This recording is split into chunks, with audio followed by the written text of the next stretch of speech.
Halo semuanya, berikut adalah tutorial cara mengatasi kode OTP yang tidak masuk ke SMS. Bagi kalian yang ingin tahu bagaimana caranya, teman-teman bisa simak video berikut ini. Jadi ada beberapa cara yang nantinya bisa teman-teman coba untuk bisa mengatasi supaya kode OTP-nya itu masuk ke SMS ya teman-teman. Pertama, jelas pastikan nomor yang teman-teman inputkan itu sudah benar dan sesuai dengan formatnya. Ada kalanya untuk formatnya bisa diawali dengan +62 atau langsung dia tuh 08 sekian-sekian gitu ya teman-teman. Jadi intinya teman-teman tinggal masukkan ya, pastikan masukkan untuk nomornya itu sudah benar.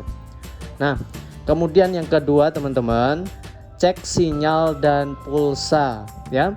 Pastikan HP Anda itu mendapatkan sinyal yang stabil. Selain itu, beberapa operator membutuhkan pulsa minimum agar nomor dapat menerima SMS dari sistem OTP. Nah, sebagai contoh, kemarin saya sempat mendaftar untuk aplikasi mobile JKN ya teman-teman. Nah, kemudian saya kirim untuk kode OTP-nya, dia tidak masuk.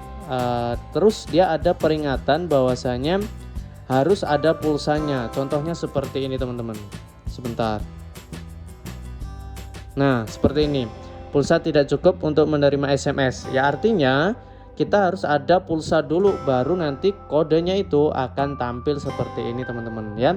Jadi itu bisa teman-teman cari dulu infonya, mungkin bisa browsing apakah saat mendaftar aplikasi apa gitu ya, apakah membutuhkan pulsa atau tidak gitu ya teman-teman. Kemudian teman-teman bisa lakukan seperti ini pada pesan masuknya, klik dan tahan lama, pilih info aplikasi. Kemudian teman-teman masuk ke bagian penggunaan penyimpanan. Nah, coba teman-teman hapus cacenya ya. Jadi cache ini kayak semacam sampah yang dia itu kalau semakin banyak semakin menumpuk dan dia bisa mengakibatkan ya kode OTP tidak masuk teman-teman ya. Jadi teman-teman klik hapus cache seperti ini sampai 0B dan teman-teman coba pilih paksa berhenti di sini. Klik paksa berhenti. Oke. Nah, kemudian kalau di HP teman-teman semua itu ada pengaturan blokir spam untuk di pesannya, silahkan dibuka ya teman-teman. Silahkan teman-teman bisa cari mungkin di bagian pengaturan pesannya, itu teman-teman mengaktifkan blokir spam gitu ya, pesan spam. Itu aja sih teman-teman untuk tutorialnya. Nah, biasanya yang terakhir itu adalah teman-teman membuat yaitu jaringannya itu 4G ya, LTE only. Itu juga menyebabkan dia tidak masuk teman-teman ya. Silakan dicoba. Sampai jumpa di pertemuan kita selanjutnya.